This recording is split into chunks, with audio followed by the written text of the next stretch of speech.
Masa kok begini amat? Kan ada Mito Chiba Star Chopper. Dengan 9 mata pisau, cuma 5 detik, daging langsung halus. Dengan 2 pilihan tabung. Masa kan ribet? Ya, Mito Chiba Star Chopper. Apakah pelatih Huang akan mencoba bermain mirroring melawan Sintayong? Satu nama yang tentunya menjadi sorotan atas prestasi yang gemilang bersama dengan tim nasional Indonesia bukan hanya di kelompok senior tapi juga tentu saja di kelompok usia 23 tahun adalah Coach Sintayong. Salah satu legenda yang bisa dikatakan cukup dihargai di Seongnam Ilhwa Chunma. Ia saat ini menjadi salah satu orang yang cukup berpengaruh dalam perkembangan sepak bola Indonesia. Kelompok usia 23 tahun, tim nasional Indonesia mampu untuk bisa mencatatkan sejarah yang luar biasa di AFC U23 Asian Cup. Setelah mampu mengalahkan Jordania dengan skor 4-1 di fase knockout, Indonesia akan bertemu dengan Korea Selatan U23. Kita akan bahas tentunya untuk Sobat Bola di podcast Demam Bola. Bareng sama gue pastinya Jus Purba dan gue tidak sendiri. Di depan gue langsung sudah ada the one and only yang katanya analisnya luar biasa banget. Sudah ada Labib Sadat. Labib, Halo James, bagaimana kabarnya? alhamdulillah baik dan tentunya tambah bahagia karena Indonesia akan bermain di babak quarter final besok hari Jumat pagi. Dan Indonesia kemarin tidak memberikan yang namanya goncana ya. Waduh.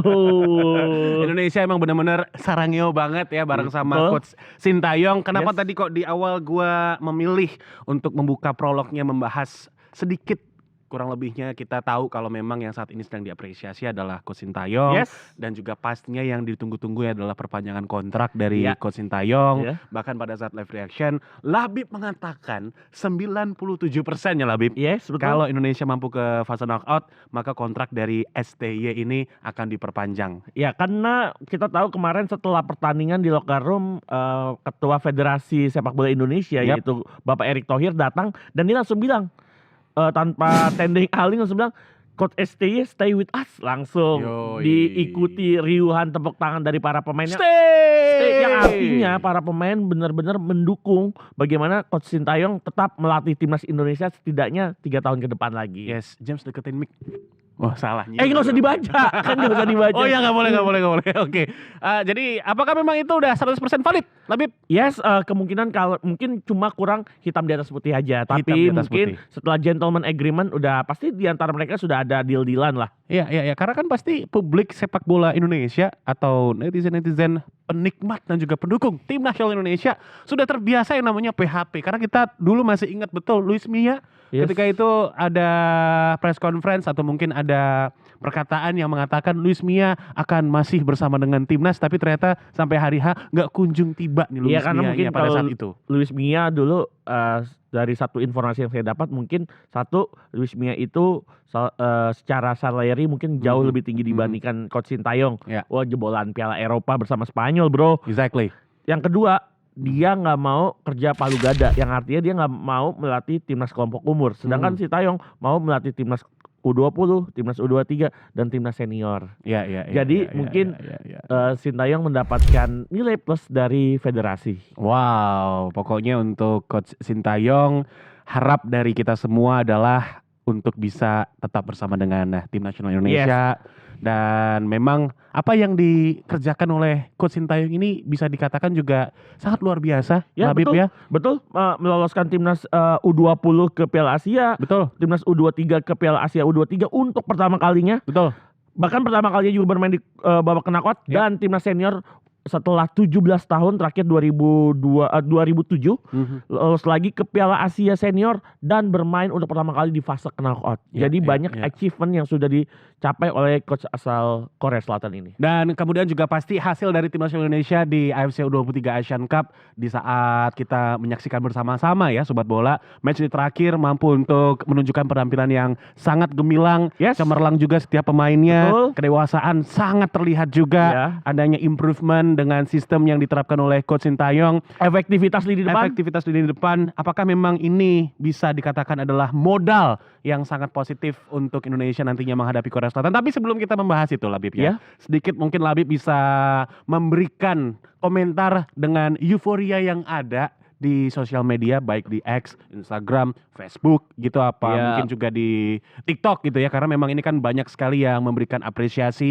hegemoni lah dirasakan oleh pendukung tim nasional Indonesia. Ya di berbagai platform ya, termasuk di akun saya ya, Iya. di bagaimana di X Twitter, di Instagram, dan di berbagai platform media sosial lainnya, kita lihat bagaimana keriuhan supporter Indonesia yang sangat luar biasa. Yap. Kita bermain di kompetisi besar aja walaupun Mhm. hasilnya agak minor ya atau tidak optimal, udah pasti rame. Mhm. Apalagi kita bermain di kompetisi besar, kompetisi yang bisa dibilang kompetisi elit junior paling tertinggi di Asia, Yap. di kelompok tim nasional under 23. Dan kita berprestasi, jelas semuanya sangat luar biasa, sangat masif dukungannya, apalagi harapannya. Bahkan kita tuh seperti supporter tuh yang dulunya pesimis, jadi kita kayak milih-milih lawan ya. Kalau bisa lawannya jangan ini dong, lawannya ini dulu lah. Iya. Sekarang mau lawannya Korea Selatan dari grup B ataupun Jepang dari grup B ataupun mungkin nanti ada ataupun Uni Emirat yang ada di grup B itu, ternyata kan yang akan kita lawan kan Korea Selatan. Kita nggak takut sama sekali. Bahkan banyak yang bilang kalau bisa rematch deh sama Qatar. Wih. Kita bisa menang itu bro. Bisa banget. Mantap. Tapi gue juga sebagai penikmat tim nasional Indonesia ya, Yes. dari tahun ke tahun mungkin gue bisa menggambarkan kecintaan gue dan juga keinginan tahuan gue untuk tim nasional Indonesia itu dari 2004. Mungkin itu zaman Oke. Ivan Kolev ya kalau nggak salah ya. Ya betul, dari lebih tepatnya Peter White ya. Peter White, Yes. betul. Tapi memang mungkin gua dulu tuh ngikutinnya zamannya Ivan Kolev Iya. gitu. Kalau seandainya untuk kelompok usia zamannya Syamsir Alam. Ya berarti di tahun 2007 ya, saat 2007. Piala Asia U16 waktu Benar, itu. benar, Kualifikasinya benar. di Sijalak Harupat. Benar. Dan tentunya dengan apa yang saat ini ada ya Iya. di sepak bola Indonesia, memang gua happy banget. Happy Iya. banget melihat perkembangan dari tim nasional Indonesia. Hmm. Mungkin juga sobat bola merasakan ya dengan euforia yang ada, dan gua rasa juga ini euforia nggak berlebihan karena juga pasti penantiannya cukup lama untuk kita bisa merasakan apa yang saat ini kita bisa rasakan. Bahkan James, bahkan ada yang bilang di media sosial, oh gini loh rasanya jadi punya timnas yang hebat. Nah, itu dia. Itu yang pernah kita rasain Betul. bertahun-tahun. Betul. Mungkin pernah kita menang di satu pertandingan lawan Thailand lah ya, lawan Vietnam. Tapi kita kapan lagi bisa menang lawan Jordan? Kapan Yes. lagi bisa menang lawan Australia? Yes. Dan kapan lagi kita bisa optimis Iya. seoptimis ini ketika kita akan menghadapi Korea Selatan di babak 8 besar nanti. Iya. Dulu rasa optimis itu kita sempat rasakan di saat era emas yang katanya ya, era emas dari Evan Dimas dan kawan-kawan. Betul. Pada saat itu. Kala itu. Ya, kala itu. Iya. Cuman ternyata memang ya bertepuk sebelah tangan. Hilang bagai butiran debu yang ditiup. Yes. Exactly. Hilang. Iya, dan saat ini tentu saja memang kita boleh happy, tapi besar harapan dari kita juga tentunya. Selain tadi yang gue sampaikan di awal adalah Coach Sintayong bisa bersama dengan tim nasional Indonesia, tapi juga pastinya maintenance dengan Iya. pemain-pemain yang saat ini Sepakat. memperkuat tim nasional Indonesia U23, begitupun juga tentunya di tim nasional senior, ini bisa terus dikawal Iya. prosesnya. Ini penting maintenance karena kita selalu bilang ini tim mau dibawa kemana? Iya. Mungkin di target jangka pendek udah dapat. Iya. Tapi setelah jangka pendek ada jangka menengah dan jangka panjang. Iya. Salah satunya maintenance. Maintenance-nya tentu para pemain muda ini, terutama pemain diaspora ya, Iya. ataupun pemain yang akhirnya dinaturalisasi oleh timnas Indonesia ini, mungkin untuk 10 tahun ke depan Iya. masih oke lah bermain untuk timnas Indonesia. Setelah itu kita mau dibawa kemana? Itulah sebenarnya kita harus mendengarkan legasi apa yang akan ditaruh oleh Coach Sintayong untuk timnas Indonesia. Kalau tadi kan Labib bilang 10 tahun ke depan itu masih ada tanda tanya. Iya. Tapi kalau kita sedikit intermezzo, Oke. 10 tahun ke belakang Labib. Waduh, 10 tahun yang ke belakang. Seperti apa sih Labib? Kita Lo pernah sebagai seorang analis, lo yang ngikutin juga pastinya perkembangan tim nasional Indonesia dan juga sepak bola Indonesia. Yes. Lo melihatnya secara progresif ya. Iya, betul. Perkembangan dari tim nasional Indonesia dan juga sepak bola Indonesia itu bagaimana? Ya, kita kan sebenarnya bangsa yang bisa dikatakan sepak bola kita itu kan masih sepak bola berkembang. Baik yang bilang juga kita tuh sepak bola dari dunia ketiga. Ya. 10 tahun yang lalu kalau kita ingat kita pernah dibantai oleh Filipina 4-0 di AFF 2014. Ya. Di Vietnam itu rasanya sakit banget. Terus kita tuh naik turun lah. Kita sempat merasakan lagi yang namanya harapan ketika di tahun 2016 kita dengan skuad seadanya bisa masuk final AFF 2016. Saat itu dilatih oleh almarhum Coach Alfred Riedel. Betul. Tetapi setelah Alfred Riedel tidak melatih Indonesia, kita kembali terpuruk. Kita bahkan puncak keterpurukan kita, bukan puncak kejayaan ya. Iya. Puncak keterpurukan kita di kualifikasi Piala Dunia 2022 di mana di grup yang dihuni oleh banyak tim ASEAN seperti Indonesia, Vietnam, Thailand, Malaysia, kita diremukan. Kita kalah dari Malaysia 3-2. Menurut saya itu udah, kita tahu rivalitas Indonesia sama Malaysia seperti apa. Ya. Kita kalah di GBK 3-2 di partai pembuka. Di Ya. partai selanjutnya melawan Thailand kita kalah 3-0. Ya. Di kandang kita waktu itu sempat bermain di Bali di Stadion Kapten Iwayan Dipta. Kita kalah 3-1 dari Vietnam. Di bawah asuhan coach Simon McManamy. Tapi setelah itu Indonesia bertransformasi, merubah segalanya, bagaimana merubah blueprint atau cetak biru yang dibawa oleh Simon McManamy dengan mengganti dengan di tahun 2020 coach Sintayong. Yap. Dan Sintayong bilang dalam satu konferensi pers ketika pertama kali diperkenalkan, dia hanya bilang kayak gitu. Saya akan potong generasi, saya akan memulai dengan pemain muda. Walaupun saat itu memang dia lagi aktif-aktifnya ngebesarin timnas U20. Makanya dia ngedatengin Elkan Bagot saat itu. Brown bersaudara yang saat ini bermain untuk Persita dan Persebaya. Dan juga beberapa pemain lain. Salah satu angkatan-angkatan awalnya Sintayong kan Rizky Ridho Ramadhani, Hernando untuk timnas U20 yang akhirnya ternyata itu jadi cikal bakal timnas senior saat ini. Yes, dan mungkin kalau bisa menggambarkan bagaimana Coach Sintayong ini memberikan prestasi ya untuk timnas Indonesia, bukan hanya di level senior tapi juga tentunya dengan ambisi yang dia memang taruh ya di sepak bola Indonesia mulai dari usia muda. Ini sama seperti statement dari Jurgen Klopp ketika dia masuk ke Liverpool. Dia mengubah from doubters to believers. Yes. Gitu, dan memang saat ini kita bisa punya rasa percaya untuk timnas Indonesia dengan adanya tangan dingin dari seorang Coach Sintayong. Ya kalau bicara tangan dingin dari Coach Sintayong kan pada pendekatannya kan kita mungkin sedikit banyak punya budaya yang agak ada samanya dengan Korea Selatan karena kita sama-sama dari negara Asia Timur. Tetapi mungkin kita barriernya itu di bahasa karena Coach Sintayong kan memang tidak fasih berbahasa Inggris, dia hanya bisa berbahasa Korea Selatan. Beruntung kita Indonesia waktu itu cukup cakap untuk mendatangkan satu nama sebagai translator, dan juga yang menarik adalah mendatangkan Yo Jae-hon yang lama membela timnas Indonesia, klub-klub di Indonesia, salah satunya Persipura dia lama, dan menjadi asisten pelatih atau head pelatih kiper dari timnas Indonesia. Dia pinternya adalah dia bisa melatih, dia juga paham bahasa Korea Selatan dan bahasa Indonesia. Dia bisa menjadi penghubung. Menurut saya hal-hal detail-detail kecil lah inilah yang akhirnya bisa menjadi komponen utama untuk membangun sepak bola Indonesia, selain kemahiran Sintayong juga untuk meracik timnas Indonesia walaupun dengan pemain muda. Oke, sedikit sebelum kita nanti membahas lebih ke teknis nih, Labib ya. Tapi apakah berlebihan dengan support yang diberikan untuk Coach Sintayong nih? Oh tentu tidak. James, kalau ingat kapan terakhir kali James merasakan euforia yang luar biasa? Apakah Piala Asia 2007? Kan enggak sebesar ini. Apakah AFF 2010 dan 2016? Besar juga ketiga event yang tadi saya baca, saya katakan. Tapi kan enggak sebesar kita bisa lolos knockout Piala Asia 2023, kita bisa lolos ke knockout 8 besar Piala Asia U23. Kan gak sebesar saat ini, luar biasa. Kita lihat euforianya, harapannya, optimis dari supporter. Bahkan saya bisa melihat para supporter juga lebih bijak ya dalam melihat tim ini, tim muda, juga gak memberikan beban yang tinggi, tetapi terus memberikan dukungan moral. Itu yang paling penting, itu yang dibutuhkan oleh pemain tentunya. Iya. Dan memang, apalagi sekarang dunia media sosial kan masif banget ya. Betul. Dulu mungkin untuk kita mendukung timnas Indonesia kita harus datang berbondong-bondong ke stadion. Kalau sekarang makanya selalu banyak federasi bilang, ayolah supporter lebih bijak lagi dalam bermain media sosial. Kolom komentar pemain berikanlah dukungan, semangat dan sebagainya, hal-hal yang positif.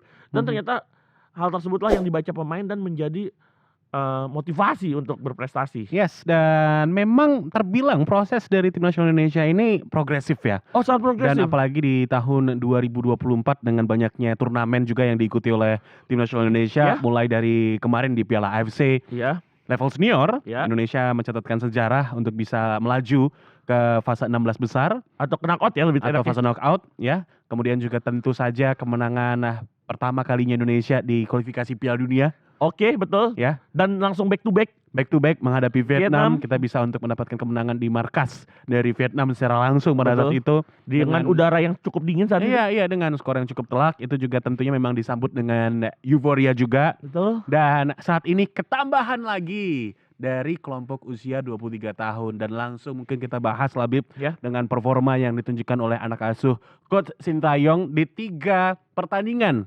grup A. Indonesia menjadi runner up, poinnya 6, dan secara kolektivitas gol cukup terbayarkan tentunya di match terakhir menghadapi Jordania Under-23. Komentar dari Labib. Ya, kita bisa melihat kalau bicara kilas balik ya dari pertandingan pertama, kedua, dan ketiga, kita lihat grafiknya naik. Walaupun kita tahu juga Sintayong pasti melakukan penyesuaian siapa lawannya. Ya. Sintayong tidak mau gegabah, dia hati-hati banget. Mirroring ya. Betul, mirroring banget. Walaupun pakem formasinya Indonesia kan 3-4-3 ya. Yap. Tapi dia bisa melihat siapa yang dipasang. Betul. Itu berguna banget. Contoh ketika kita melawan Qatar, kita di fullback ada Arhan, ada Rio Fahmi.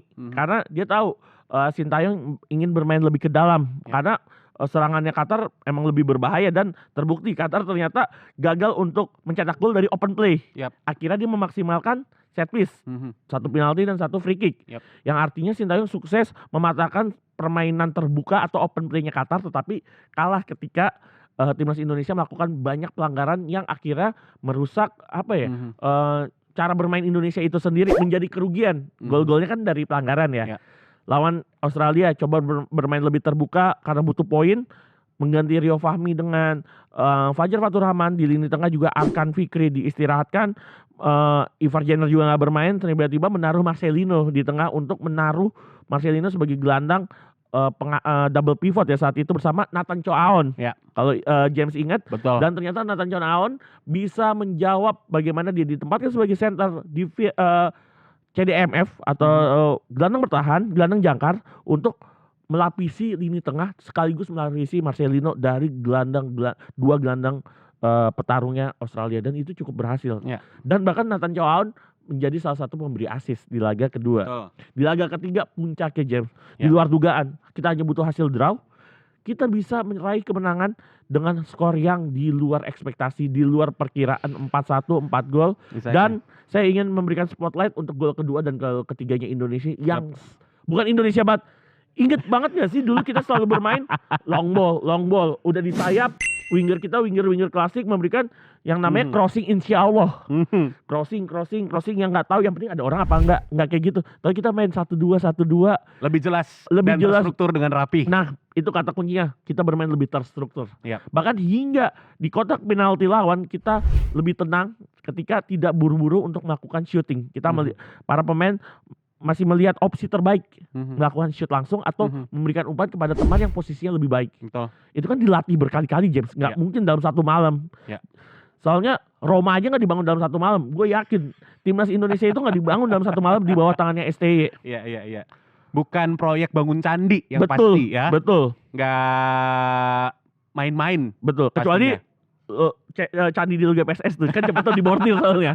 Soalnya dibordir. Bisa aja nih Labib ya. Belokannya tuh langsung ke PSS. Oke, balik lagi Labib. Yes.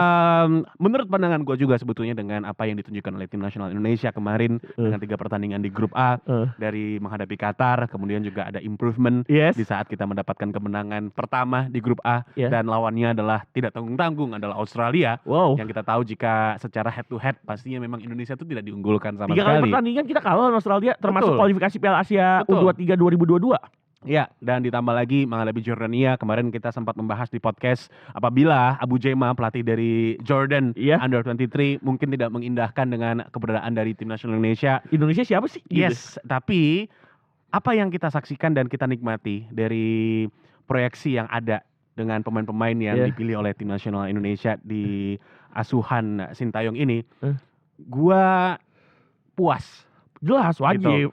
Mentalitas pemain cukup terlihat pastinya, di mana pada matchday terakhir menghadapi Jordan aja, gue mengatakan kan apabila gue berharap pemain-pemain kita nggak arogan, gue berharap agar pemain-pemain Indonesia bisa membumi, don't do out ya kan, ilmu padi, ya, abangku dong yang terlihat, ya kan, dan itu pun juga tentunya cukup impresif ya, yang diperlihatkan oleh Nathan Chow-aon dan kawan-kawan gitu menghadapi Jordania yang menjadi salah satu problem Indonesia kan adalah faktor kolektivitas gitu. Tapi ternyata Indonesia mampu tampil efektif, terstruktur dengan rapih, dan 4 gol tercipta dengan skema yang sangat luar biasa. Even ada satu penalti, tapi proses dari penalti itu terjadi juga dengan build up serangan yang sangat baik gitu. Jadi organisasi di sektor flank kiri dan juga kanan ini sangat memuaskan pastinya. Pun demikian juga tentu saja di lini tengah. Marcelino Ferdinand adalah satu nama yang kita bahas lah, Bib. Ya. Dari mulai pertandingan awal sampai dengan pertandingan akhir. Dan pada akhirnya dia mampu step up. Dia mampu untuk menunjukkan performance yang sangat-sangat cemerlang. Dan itulah yang namanya Marcelino Ferdinand yang kita inginkan. Dan cukup baik penampilan yang ditunjukkan oleh Marcelino di match terakhir. Bahkan juga dirinya mampu untuk mencatatkan namanya sebagai pemain Indonesia satu-satunya yang bisa untuk mencetak gol di level senior dan gol di level kelompok usia 23 tahun. Ya, ini kita bisa melihat bagaimana proses yang tadi James bilang ya. Betul. Wow, Sangat- 1-2-nya sangat baik. Yang menarik adalah di sini adanya pressing juga di dalam kotak penalti. Betul. Yang dilakukan oleh Witan ya, dan membuat Rafael Strijk lebih mudah mengambil bola dan memaksa ini kalau nggak salah Jassim ya, Iya. pemain dari Jordan untuk melakukan pelanggaran. Betul. Ini kita lihat ini pelanggaran. Nah, ini kita Haj tadi melakukan blunder ya. Itu kan berkat dari pressingnya pemain Indonesia. Iya. Dan di sini kita lihat Marcelino ini pemain satu-satunya dan pertama yang bisa mencetak gol di 2 Piala Asia di level yang berbeda. Ya. Dan mungkin sedikit untuk intermezzo nih ya sobat bola. Ketika Marcelino Ferdinand akan mengeksekusi penalti, dia sempat dapat gangguan ya dari pemain nomor 17 Jordania. Betul. Tapi di sana juga tentu saja kita melihat aksi yang heroik dari Justin Hapner. Iya. Premannya kalau kata netizen kan premannya nih. Preman, Di timnas jagoannya, Indonesia abang-abangannya. abang-abangannya gitu, yang dia mencoba untuk meminimalisir gangguan-gangguan yang diberikan oleh pemain Jordania terhadap Marcelino Ferdinand. Bahkan tadi kita lihat sebelum mengeksekusi juga dia sempat berdoa-doa Bapak kami tadi. Saya lihat dari bahasa tekstur bibirnya. Betul. Tapi boleh mungkin kita lihat lagi tayangan ulang dengan proses terjadinya penalti Indonesia. Di sini yang kita ingin bahas adalah bagaimana build up serangan ya. Ya. Dari timnas Indonesia. Di sini Ivar Jerner dia melebar, ada Pratama Arhan di situ, dan Arhan juga menunjukkan performa yang sangat baik. Wah, Arhan nih Di pemain yang luar lawan biasa. Jordania. Ini Nathan kita lihat satu. Oh. Dan ini kita lihat ada pressing ya. Ya.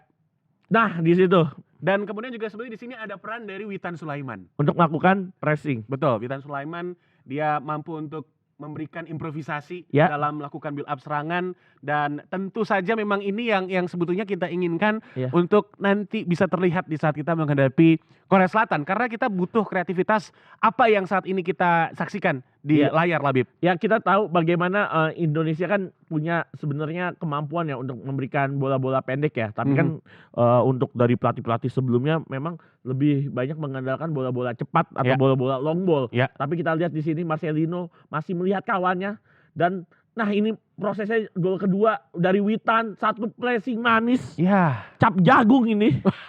kalau kata komentatornya yang kemarin bertugas ya, ini adalah gol kelas dunia. Iya betul, bagaimana prosesnya build up-nya ini sangat rapi. Marcelino tidak terburu-buru dalam melepaskan umpan. Dia melihat seorang Rizky Ridho Yes. yang melakukan overlap. Rizky Ridho di Persija juga sering melakukan overlap. Betul. Tapi yang lebih sering sebenarnya Muhammad Ferrari. Ya. Tetapi mungkin role-nya adalah di timnas Ferrari yang jaga kedalaman, Rizky Ridho yang lebih maju. Dan akhirnya dia sukses mencatatkan 1 assist. Arhan ini kita lihat. Oh, sangat baik Lagi-lagi ya. Marcelino. Oh, 1-2 dengan Witan Sulaiman. Maksud saya sih bukan 1-2. Kombinasi. Ya. Kombinasi segitiga, dan kita lihat Marcelino Ferdinand Philippus. Oke, stop dulu. Kita ngebahas 2 gol yang Tadi. terjadi kemarin ya. Oke. Setelah gol dari Marcelino Ferdinand melalui titik putih, kemudian gol kedua Indonesia kelas dunia dari seorang Witan Sulaiman, dan tadi adalah gol dari Marcelino Ferdinand, gol kedua bagi dirinya di kelompok usia 23 tahun, Labib. Ya. Dan terlihat jika dalam 2 gol itu yang berperan adalah sektor flank dari Indonesia, dan tentu saja keluasaan yang diberikan oleh Coach Sintayong terhadap pemainnya Marcelino Ferdinand ini memang terbukti sangat ampuh ya. Ya.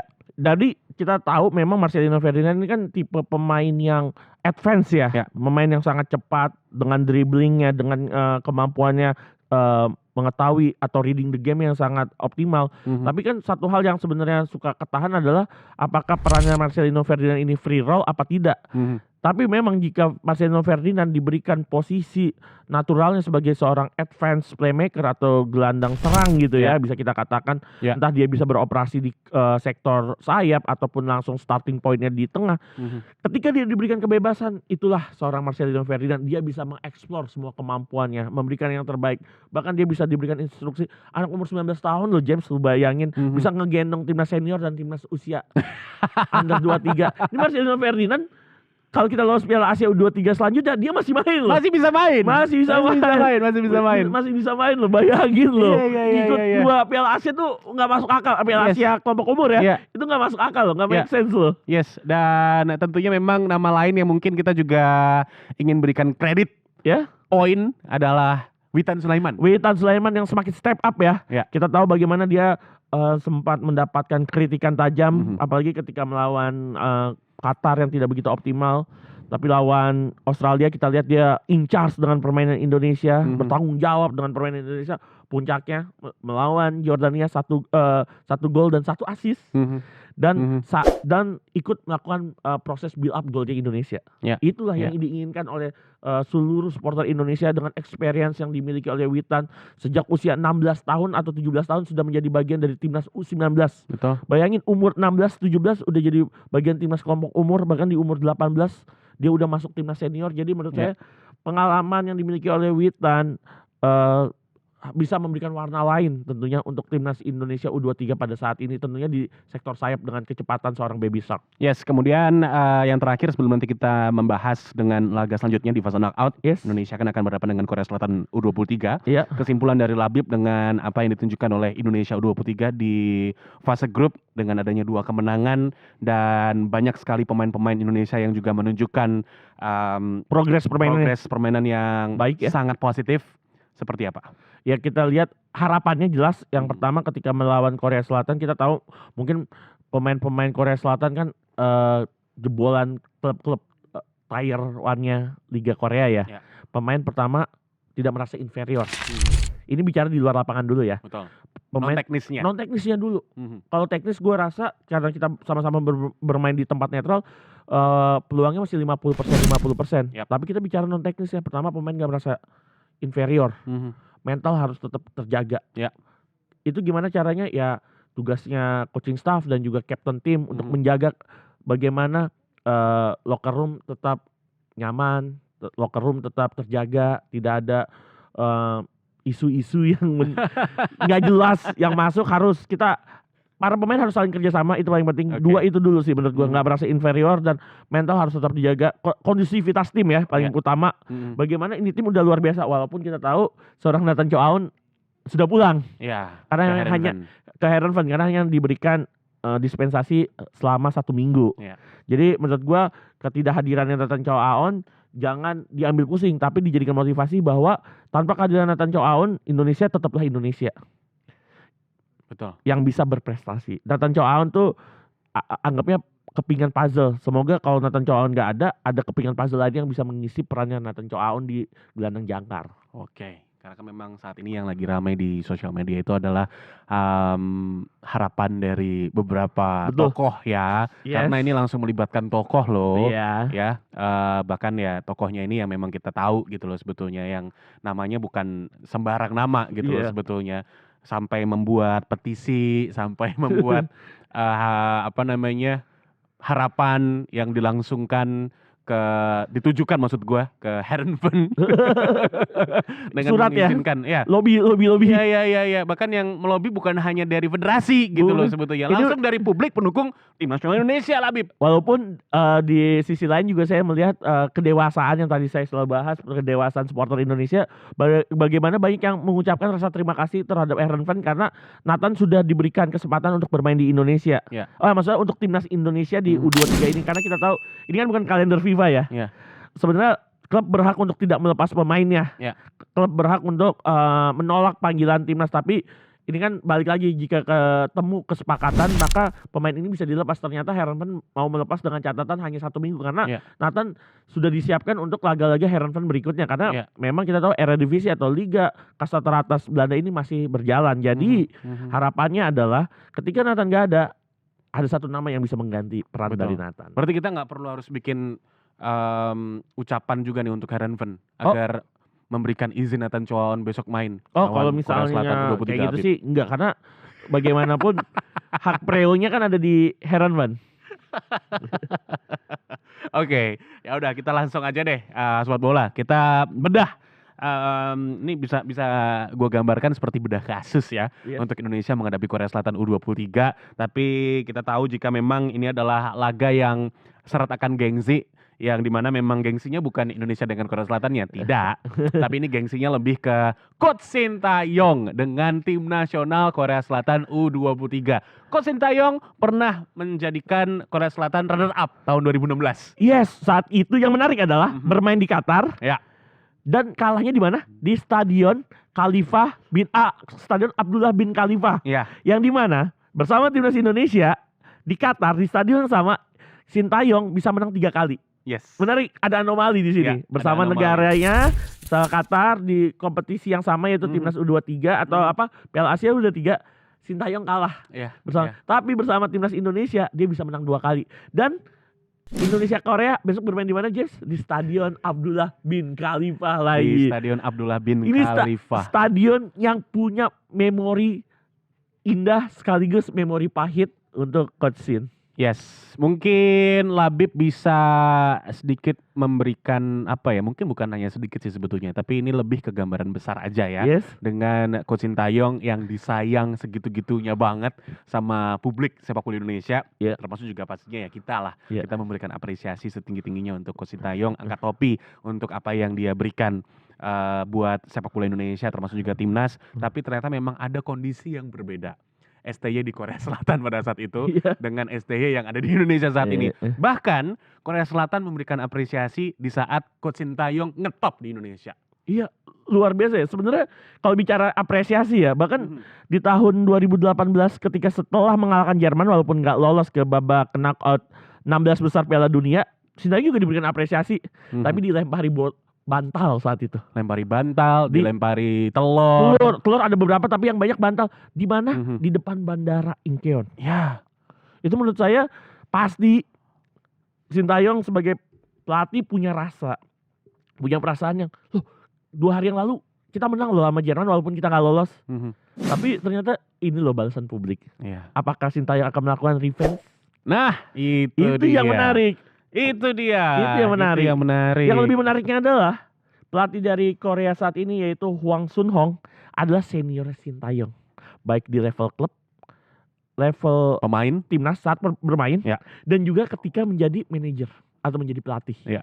Si Hwang Sun-hong, maaf, ini adalah seniornya dia, dan ketika pertemuan antara kedua nama ini di Liga Korea atau Kalik 1, si Sintayong kan pernah melatih tim Seongnam Ilhwa dari tahun 2008 sampai 2012. Betul. Sedangkan pelatih Hwang pernah melatih tim Pohang Steelers dari tahun 2010 sampai 14 kalau tidak salah. Jadi Iya. mereka tuh kalau tidak salah irisannya 13 kali ketemu, dan pelatih Hwang ini acap kali unggul atau dominan atas pelatih Sintayong Iya. di ketika Pohang Steelers bertemu dengan Level klub ya. level klub ya dengan Seongnam. Tetapi untuk rezeki melatih timnas Korea itu Sintayong duluan, walaupun usianya Sintayong lebih muda 2 tahun dibandingkan pelatih Hwang. Iya.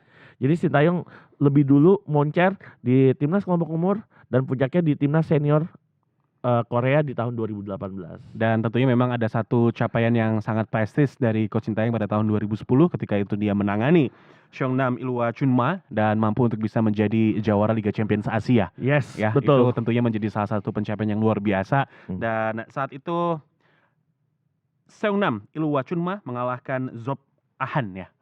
Itu yang menarik di tahun sebelumnya Yap. adalah Pohang Steelers, atau 2 tahun sebelumnya Pohang Yap. Steelers yang juara Liga Champions Asia, Mhm. tapi saat itu pelatih bukan pelatih Hwang. Yap. Pelatihnya saat itu saya cuma sedikit intermezzo ya, pelatih Sergio Varias Yap. yang di kemudian hari melatih Persija Jakarta. Jadi menurut saya sepak bola Korea ini kan ternyata ada irisannya Betul. dengan Betul. timnas Indonesia. Bahkan saat pelatih Hwang dan Sintayong bahu-membahu bersama timnas Korea ketika mereka aktif bermain Ya. di Piala Asia 96, kedua pemain ini bahkan Coach Sintayong bermain melawan Coach Bima Sakti Betul. ketika Korea Selatan mengalahkan timnas Indonesia di babak grup Waktu itu tuan rumahnya Uni Emirat Arab. Ya. Jadi memang bisa terbilang apabila Coach Sintayong dengan pelatih dari Korea Selatan ini cukup beririsan ya. Yes. Karena tentu memang ya mereka pernah bahu-membahu Ya. untuk memajukan sepak bola Korea Selatan. Betul. Baik di Dan- level timnas dan klub. Betul. Dan juga ditambah lagi kalau kita berbicara untuk nantinya Indonesia berhadapan dengan Korea Selatan, gue sempat mengintip kemarin ya, Korea Selatan U23 yang mengalahkan Jepang U23 dengan skor tipis 1-0. Yap. Dan ada perubahan yang terlihat pada saat Taeguk Warriors mengalahkan Samurai Blue Under 23. Ini salah satu pemandangan yang sangat menarik sebetulnya, Labib, Iya. di mana Hwang Sun Hong, pelatih dari Korea Selatan, menerapkan formasi yang tidak ia gunakan di 2 pertandingan awal. Yes, saya ingin juga membahas bagaimana, James, ini pertanyaan yang sangat bagus. Mhm. Saya ingat bagaimana penampilan Korea sangat sempurna, James, di babak grup ya, Yap. terutama di grup B. Yap. Satu langkah dia di awal atau di match pembuka dia menang 1-0, di match kedua dia menang atas China, Yap. di match ketiga dia menang atas Jepang, di mana di match pertama dan match kedua pelatih Hwang menggunakan formasi 4-2-3-1. Ya. Yang artinya dia menerapkan pemain yang lebih compact, lebih kompleks di lini tengah. Tetapi menghadapi Jepang, di luar dugaan dia pakai formasi yang hampir menyerupai Indonesia 3-4-2-1 Betul. yang bisa bertransformasi menjadi 3-4-3. Ya. Yang artinya pelatih Hwang nampaknya bersiap jika mereka menang saat ini, mereka pasti akan melawan Indonesia. Jadi dia udah siap bermain dengan formasi 3 back. Kan formasi 4 back dan 3 back itu jelas yang berbeda ya, James, Iya, ya. betul. Dan apakah pelatih Hwang akan mencoba bermain mirroring melawan Sintayong? Tapi ketika melawan Jepang, kita lihat memang masih ada miss ya. Tidak formasi 4-2-3-1 yang memang menjadi pakem andalan pelatih Hwang ini tetap masih lebih baik saya lihat permainannya Korea dibandingkan melawan Jepang. Tetapi kan di 2 pertandingan pertama lawannya nggak selevel Jepang, Cina ataupun Uni Emirat Arab. Betul. Tetapi saya melihat di sini ada banyak adjustment yang dilakukan oleh pelatih Hwang untuk mencoba setidaknya mereka mengalahkan Jepang dan mencoba untuk memakai formasi 3-4-3 untuk mirroring melawan Indonesia. Yes, tapi juga sebetulnya catatan yang perlu untuk diperhatikan untuk tim nasional Indonesia kalau kita berbicara Korea Selatan ya, Bib ya. Ya. Di 2 pertandingan sebelum menghadapi Jepang, memang gua melihat apabila Korea Selatan ini masih belum terlihat istimewa secara performance.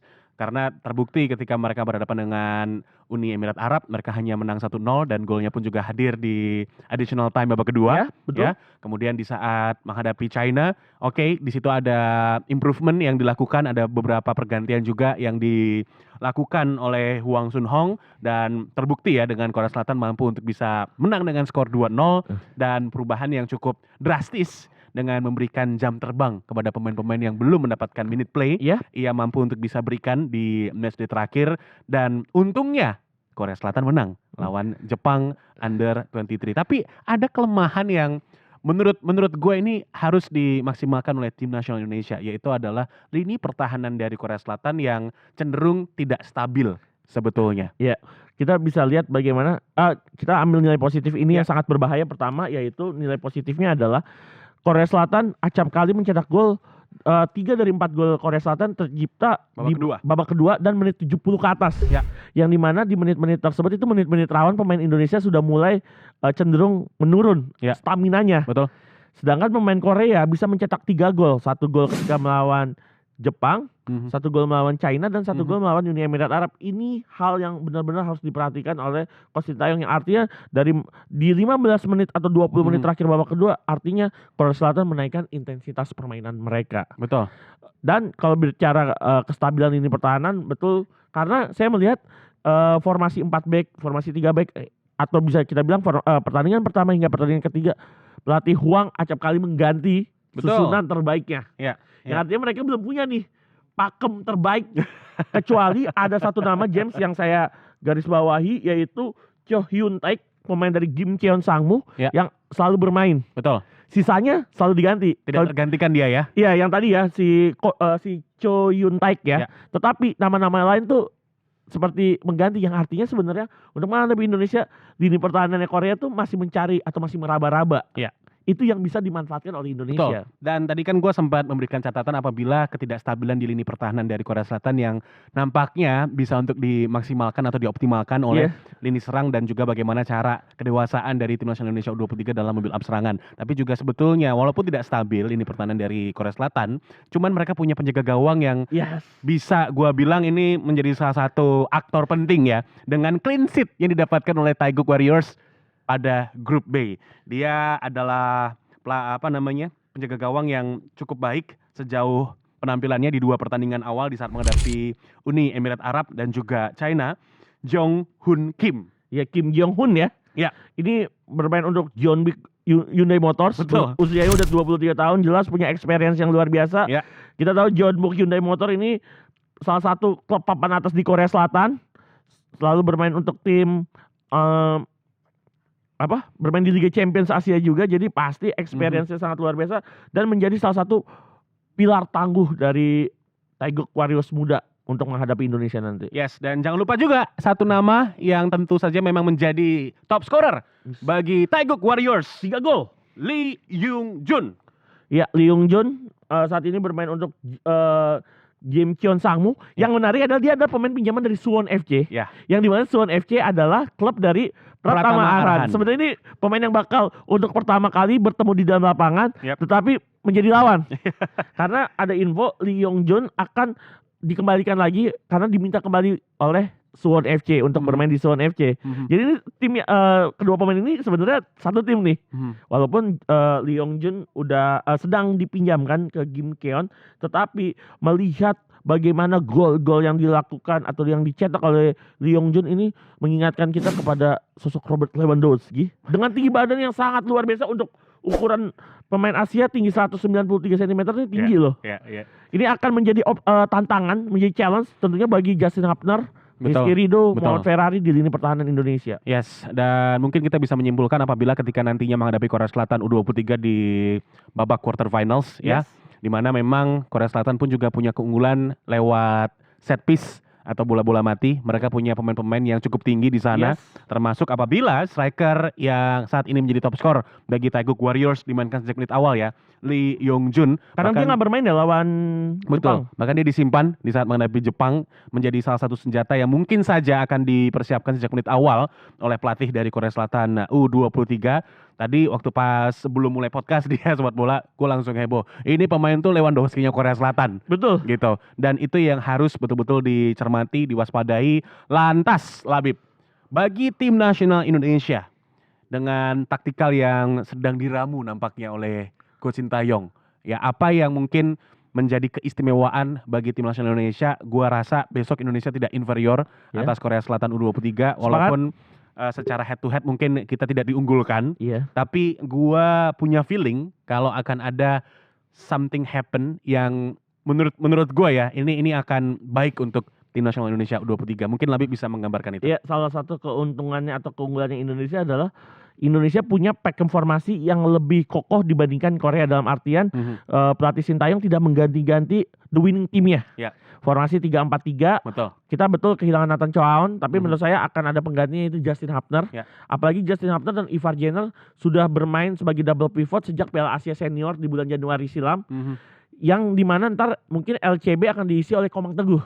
Betul. Jadi sebenarnya adalah ini akan menjadi satu effort, satu kerja yang keras tentunya bagi duet Ivar Jenner dan Justin Hapner sebagai katalisator di tengah Indonesia. Betul. Sebagai filtrasi kedua orang pertama yang mungkin menjadi penahan serangan dari Korea. Jadi tapi menarik adalah para pemain Indonesia mungkin karena tidak ada yang dirotasi ya. Jadi the winning teamnya itu udah siap, menurut saya lebih siap dibandingkan Korea yang mencoba melakukan rotasi di laga terakhir melawan Jepang. Oke, jika memang tidak ada Nathan Choaon ya, karena memang ini masih di lobby, jadi segala kemungkinan masih bisa terjadi. Apabila memang tidak ada nama Nathan Choaon, mungkin Labib bisa memberikan prediksi line up Indonesia menghadapi Korea Selatan U23. Dari goalkeeper dulu ya. Dari goalkeeper. Goalkeeper tetap Hernando Ari. Oke. Right center back Ferrari Muhammad. Betul. Center back tengah atau mungkin ya kita bisa bilang center back yaitu Rizky Ridho Ramadhani, El Capitano. Left center back Komang Teguh. Yes.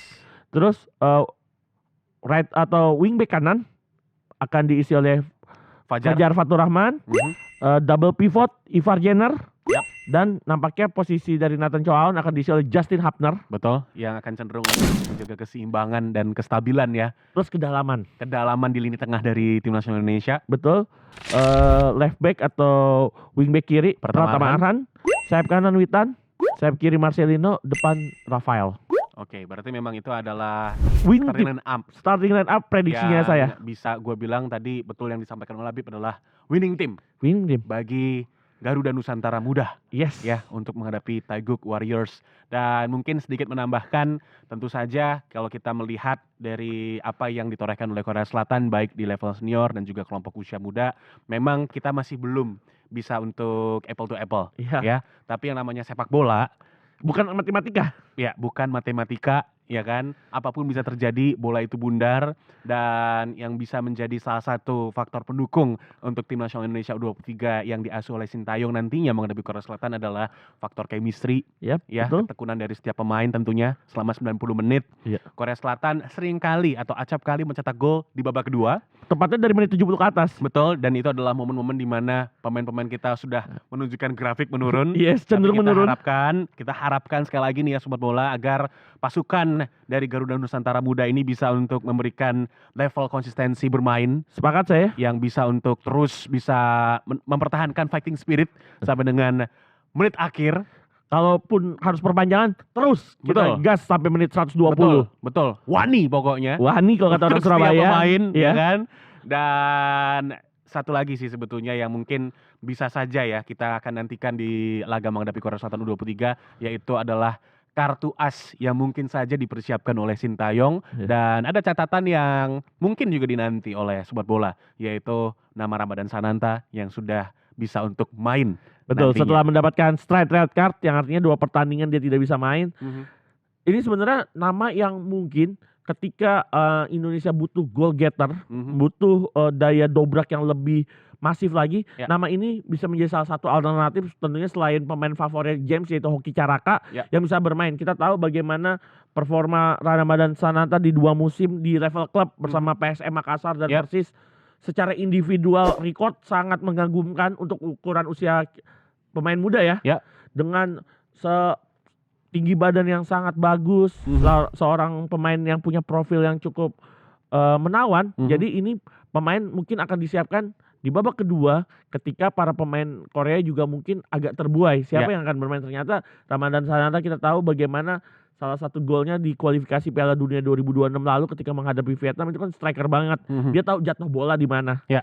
Apalagi dia juga tipe striker mobile Betul. yang tidak hanya nahan di atau tidak cenderung cuma lari-lari kecil di kotak penalti, tapi dia mau untuk mendapatkan atau meminta bola daerah yang dimana dia akan menarik para pemain Korea untuk keluar dari posnya untuk memberikan mungkin umpan di mana di tengah sudah ada beberapa pemain Indonesia yang udah siap untuk memberikan support. Itu paling penting.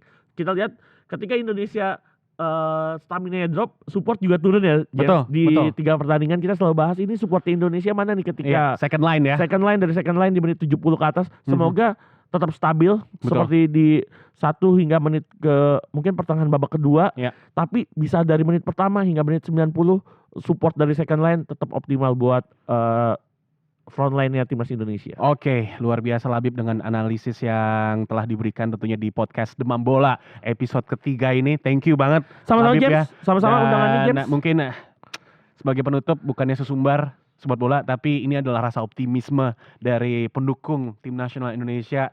Gue James Purba ingin mengajak Labib untuk bersalaman. Lo optimis gak Indonesia bisa menang lawan Korea Selatan? Optimis gua. Oke, sah. Oke, Indonesia bisa menang lawan Korea Selatan nanti Amin. di quarter finals karena tidak ada yang tidak mungkin. Betul. Nothing's impossible Betul. untuk tim nasional Indonesia 23.